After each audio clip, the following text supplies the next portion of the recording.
Now remember that it was a long time ago, so it's going to look a little old-fashioned, but this was it. And you open up, and there's the disk, and then this is all the software, and they would have a password, encrypted password that they could get in, and everything else. And this is a long list right here of all the instructions for the software, all I the really things like they that. have to do, everything. Frequently asked questions, everything. Welcome to Career Coaching Secrets, the podcast where we talk with successful career coaches on how they built their success and the hard lessons they learned along the way. My name is Davis Nguyen, and I'm the founder of Purple Circle, where we help career coaches scale their business to 7 and 8 figures without burning out. Before Purple Circle, I started and scaled several 7 and 8 figure career coaching businesses myself and consulted with 2 career coaching businesses that are now doing over $100 million each. Whether you're an established coach or just building your practice for the first time, you'll discover the secrets to elevating your coaching business. Hey everyone, welcome to another episode of Career Coaching Secrets podcast. Today my guest is Grant Cooper. Grant, welcome to the podcast. Thank you. I'm glad to be here. Grant, tell me a little bit more about what inspired you to become an executive career coach. That's a great question. My father was a psychotherapist, and I always, like a lot of young people, I didn't want to follow in his footsteps. I thought, I don't want to do that where I'm always helping people, because he would always help people. And then, what about his own family? Did he have enough time to help his whole family? So I didn't want to do that. But then as I, had my career and I got into a position where I could give advice to others, I actually found myself doing the same thing as my father, helping other people. So, and when you get older, you start realizing maybe your father was, more wiser than you thought, when you were a teenager. So that's how I kind of got into it. And it was about 30 years ago that I was going to I had already opened many different businesses, but I was going to open a particular business, and I was doing research and due diligence. And I met a woman at church who owned a resume company. And I didn't know there was even such a thing as a resume company. I knew there were career coaches. So I shadowed her for a couple of weeks, and I fell in love with it because I love the idea of taking someone's background and almost like an advertising agency, making them really shine and polish them and putting their best foot forward and getting them in the door to the best interviews. And so I fell in love with it, and I made an offer to buy her company from her, and she was moving to another state. And I started out, it was very low business level, and I took it very high. Within 1 year, I landed a big national contract with a company called Kinko's, and they were copy centers all over the United States, copy centers. And if you walked into a Kinko's in Seattle or San Francisco or Los Angeles, San Diego, Phoenix, Dallas, Houston, Kansas City, Las Vegas. I had a whole part of the U.S. I had, at the height of it, I had 350 locations that I was private label writing resumes for.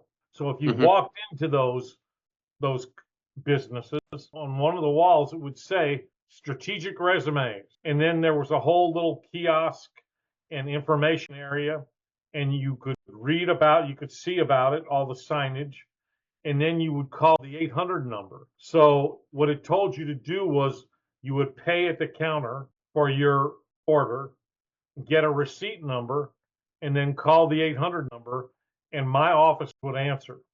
And I had a couple of dozen writers, and it just took off. So that was how I got into the business. And Strategic Resumes was the business that you purchased. So this is the name that she originally had. No, when I originally purchased it, it was Career Pro. And I came up with the name Strategic Resumes, and I trademarked it as a matter of fact, with the United States Patent and Trademark Office. And so when Kinko's was bought out by a company called FedEx, and everybody's heard of FedEx, right? So FedEx bought Kinko's, and then they got rid of all the vendors who were under $10 million. And I was under 10 million. So they got rid of me and many others. And so the intellectual property of strategic resumes remained with me. So I had to change my business model because I no longer had 350 locations. And I changed over to a boutique model that was focusing on executives. And how does a journey look like from the moment that you bought this business? So you talked a little bit about this, but how is that growth journey? So apart from when you started it, 30 years into the future till today, how does that look like? Well, it's been a wonderful journey. Many years ago, in fact, it was a couple of decades ago, I was at a big conference where they wanted resume professionals like me, a few of us there, to help the people at the conference with their career. So we were sitting at tables, and my colleagues, there were a few of them and me, and they were just, people would come up in a long line with their resume and give it, and the resume professional would look at it and write on it the same way that a professor or a teacher would make notes on your thing and say, oh, mistake, here you could change this. But I had developed my own system already. I developed using macros in Microsoft Word where I could look at it and just press a button on my keyboard and it would give a whole paragraph about why that part of the resume needed to be enhanced or changed. And it for everything, like it's too lengthy, it's too short, it needs better job descriptions, it needs more achievements, it has a typo, whatever the reasons, right? So I could just hit a few keys and then say print, and it would print the thing, and I would staple it and give it to the person.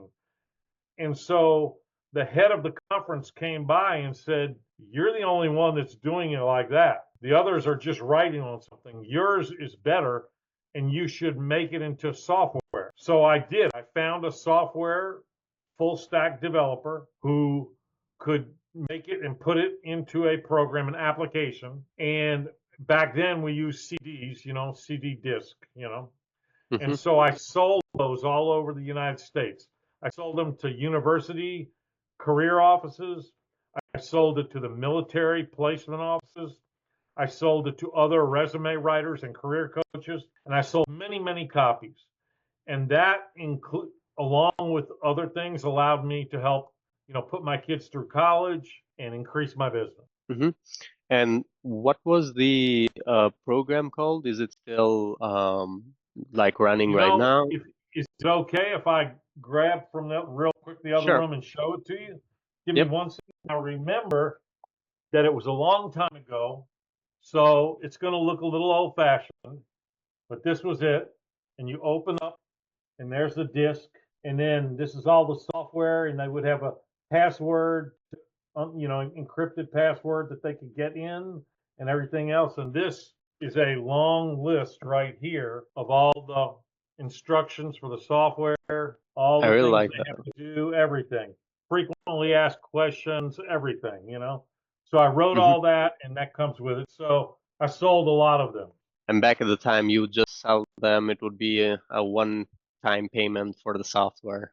Yeah. I mean, if you could look back, you could say you could get them on a monthly subscription or something, But I did well with it, and I would go to conferences just like, Davis is coming to our conference, coming up in the fall in Phoenix, and I would use it as a door prize at the conference, and then everybody at the conference would see it, and then they would want to buy it, so I could sell it at the conference, Lovely to have a tool like that, especially like early on when things like these were not very common, or even like being able to use shortcuts like macros, Yeah. because right now we can talk about automation and AI because it's just gotten easier. Back then, it would take a very creative mind to come up with that. So, yeah, thanks for sharing that. Yeah, and as a matter of fact, I said I had a software developer who did all the programming for me. I got that done for free because what I did was I was in touch with a lot of students, and there was a student who had graduated in computer science, and his older brother worked for Microsoft, and he had just graduated. He was working at a pizza place, and I told him, look, if you program this for me, I will do a free resume. I'll do free cover letter. This was before LinkedIn came out. And I will help you in every way by career coaching. And his older brother worked at Microsoft, and his older brother agreed and told him, yes, we'll do it together. So I really got a Microsoft programmer, because it was compatible with Microsoft Word and everything, in Windows. I ended up getting it done for free, and he ended up getting hired by Microsoft because by doing this for me, it was like a feather in his cap that, Hmm. a reason for them to hire him. Yeah, and it turned out to be a very big tool. So, yeah. And it was the And first one. There was no other resume critique software when I came out with this. I came out with it in 2002. There was no other program in 2002 at all. yeah, so that is very inspiring to listen to. And today's world, like, of course, it's gotten more competitive to come up with something like that because there's so many of those. But I really like thinking outside the box in a time like that. And yeah, it just shows like the value of coaching. So being able to get that without having to pay because the value of coaching is there. And yeah, thanks so much for sharing that. Is there a specific group of clients that you work with, like a specific like client avatar or like ICP or like your ideal client persona? Is there a specific group that you like to service? Yeah, I would call them six-figure earners. Almost all of my clients make six figures, and a lot of them make high six figures. And I also get a lot of clients who are business people. They need a resume because they're going into a business project and they all are investing and they all have to put in their resume. And even some of my NFL and sports people, and I've had people NFL, NBA, soccer, and so forth, and they need resumes when they're doing business deals. And then a lot of them will ask me also to write business plans. So that's another aspect of my business. And at national conferences, I've done workshops where I train other resume writers on how to write business plans. And it's really the same skill set of how to take in information, research, and create and wordsmith it and turn it into a good business plan. I just finished a business plan a couple of days ago for a group, and I had done two previous business plans for them, and they both got funded. And now they need a business plan because they want to buy a helicopter, they want to buy 18-wheeler trucks to transport things, and they want to expand and get a new facility. And that particular company, I have a grandson who's graduating from high school, and he's a real go-getter. He's very mechanically inclined. He gets A's and B's in school. He's on the wrestling team at school, and he's going to work for them. It was kind of a favor to me because I wrote their business plan. He's going to work for them in the summer as a summer intern, and if he likes it, he can stay with them. And they're in a growth phase. He could end up being, like a high level manager with them at some point. Because it's a ground floor. As if you get with a company when it's fairly new, you can go places. You know, I just did a project. In fact, I'm still doing some aspects of it for a client, and he had a big investor, right? And he and his father both invested a few million because they have some money, But then about 25 million came from Silicon Valley, and it was a guy who was, I'm not going to say which number because then you could look it up and you know his name. On less than 10, okay? He was Facebook. He was under 10. I'll say that. Facebook employee. And so he was one of the investors in that project. Thank you for sharing that. And I'm already guessing who that person is, but yeah, I'm not gonna dive into. Offline, I don't want to tell the world, but offline you call me and I can tell you who it is. Okay, But cool. can I tell a quick story that Sure. happened in my business? Okay. A young, well, I wouldn't say young. He was actually kind of getting near middle-aged guy came into my office, okay, years ago. And he moved to New Orleans because his wife was an artist and she was showing at a gallery. She loved New Orleans. So they moved here. He was having me do his resume. He was in the healthcare industry. And he told me, he said, Grant, I once did something that was the stupidest thing anybody's ever done. And I said, no, come on. You're being too hard on yourself. Like, everybody does stupid things. I've done stupid things. He says, no, no, no. Listen to me and then you decide. And after he told me, I agreed. It was the stupidest thing. He said, I come from a city called Palo Alto, California. And he had moved here from California. So have you heard of Palo Alto, California? So he said, I worked at a restaurant when I was in high school and I did a very good job. And they made me assistant manager when I was a senior in high school. And I was doing great. I made all my budgetary everything. They loved me. So the general manager left, and they needed a general manager. When I graduated, they offered me the job. He says, and I took it. He said, now I later went back and got his college degree. But at this time, he said they were offering a big salary, and I knew I could save up money to go to college. So I took the job. So about a couple of years after he took that job, he had a little brother who was then a senior in high school. And his little brother came to him one day with a friend.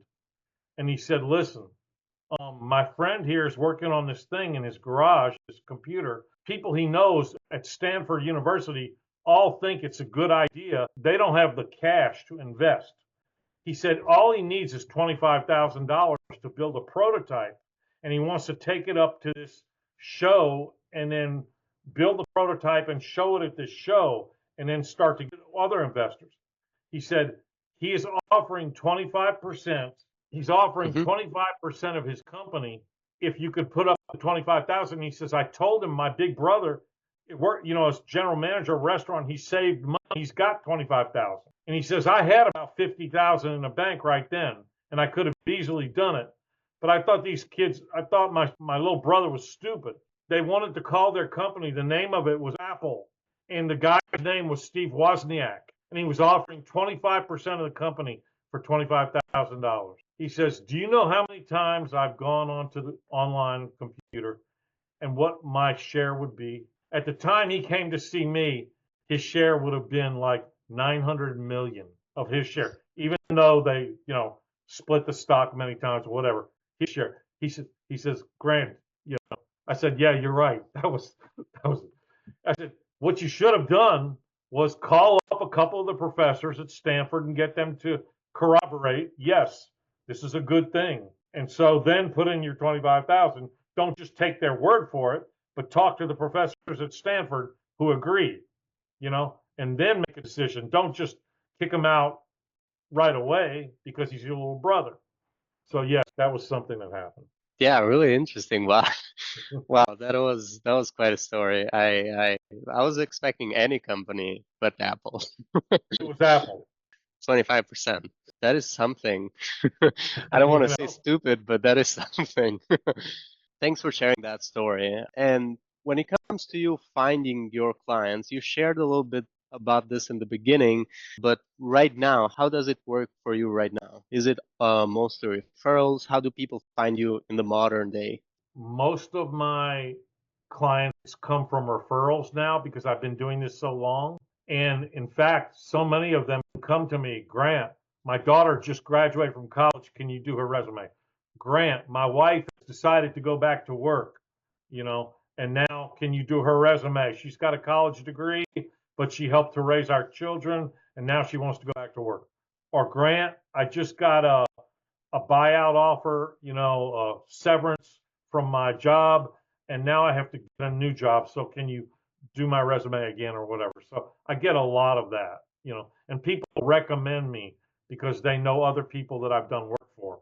And, when I go to conferences, sometimes my colleagues will complain about difficult clients.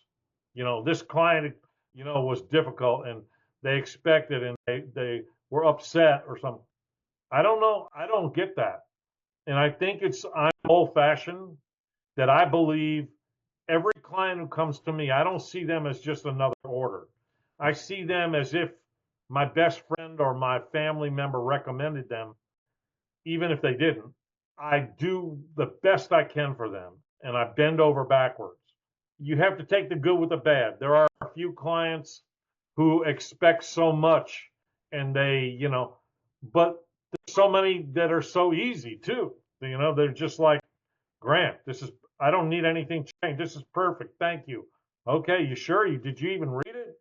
Like that fast? Yeah, Grant, it's fine. So you have to take the difficult with the easy ones. Hmm.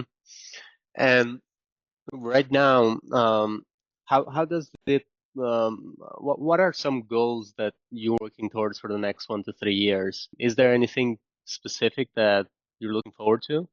Very specific. In about 2 years, my wife is going to retire. She works for a university. She's an executive. She works with their board of directors. And she's going to spend about 10 hours a week helping my back office because I used to have a back office person. She had to leave during COVID because her husband's business needed more help and they couldn't get who they need. So that woman had worked for me for almost 8 years. Then I hired another person who was from another country and her English sounded very good and she'd worked as a translator, but English was not, and to do my back office really. And she had, master's degree, she had worked as translator. She knew several different languages. She was from Poland. She worked for me for a year and I paid her very well. But at the end of the year, I had to admit that she could not really do what I needed. In fact, I don't really know much about foreign languages, but I think maybe her alphabet had been in Cyrillic, her first language, and I would find my files were not alphabetized right, you know. She didn't mean it, but she was making too many mistakes. And so I had to let her go. So since then, I've been just myself for about a year. When my wife, in a couple of years, my wife will come with me. So that will help. And then I'll be on the final trajectory. It'd be like an airplane, Earlier in my career, the airplane took off. Then I got to 30,000 feet or however many feet I'm gliding. Then I'm coming lower and lower, and now I'm getting ready to land. So in a few years, I'll be landing the aircraft, okay? And I need to find a young person to take over. And I'm a very much a win-win person. I don't want them to have to pay me a lot so that they don't make a lot. So, but on the other hand, I do have some equity in it. So, but I will help them. So that's what I'm looking at. I need to uh, transition and basically get my business to someone else. So you're not looking to fully sell the business. No, I mean, I'm looking just to help someone and then I will finance for them. They can just pay me a small amount per month, not much, but I want them to be successful because really I care about my customers because even if I found someone and they gave me a great price, if they're not the right person and they're having difficulty and they're not making enough money, then they would not give as good a service to the customers and that would reflect on me. I feel like my customers are like my family. I want them to be treated very well. Yeah, I agree. When it comes to investments, Grant, what resources or support has been most valuable? And one of them you just mentioned, right? You invested into making your own program, your own application.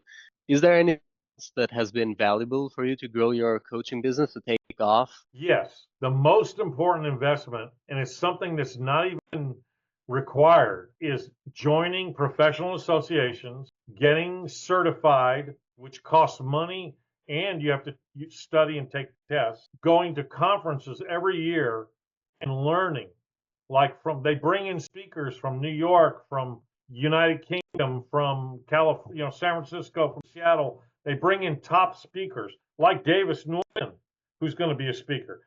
And I learn from them. I mean, I learned so much. If I knew everything that I learned at conferences 20 years ago, I would be 3 times richer than I am, because it was great knowledge.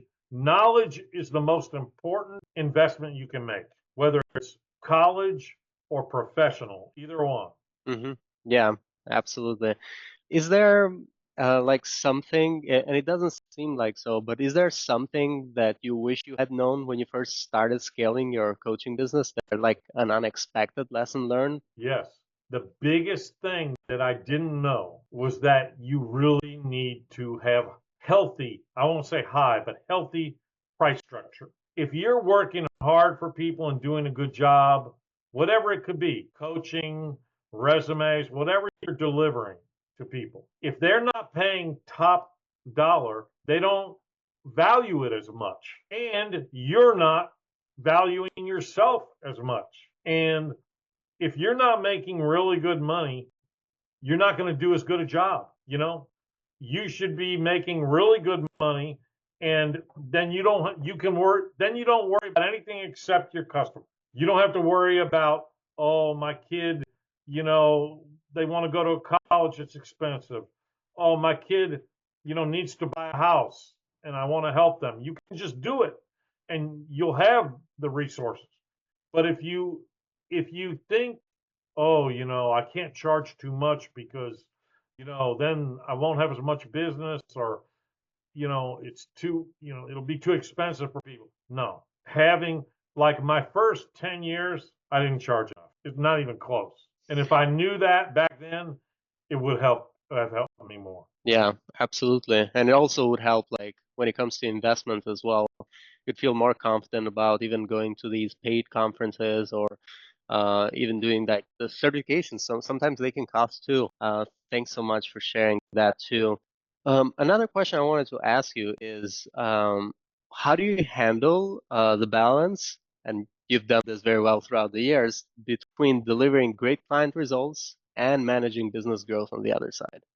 Well, I wish I could say that I've done a great job. I did a great job when I started the business because I was younger. But I have found that as I got older, I don't want to work 12 hours a day anymore. I usually come in at about 8 in the morning and I leave at about 2:30.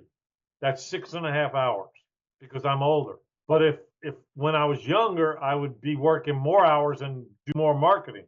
Unfortunately, I don't do enough marketing, which would help a lot if I did, Yeah. And is there any advice you'd like to share to other career coaches who are going to look at this, that want to scale their impact, same to how you have done it, being creative in a non-modern world?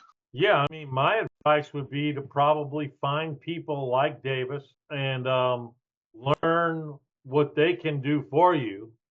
Find out if it's a good fit for your business model and get help, because you can't do everything yourself. You cannot coach and market and keep track of everything and administrate everything. You cannot do it all yourself.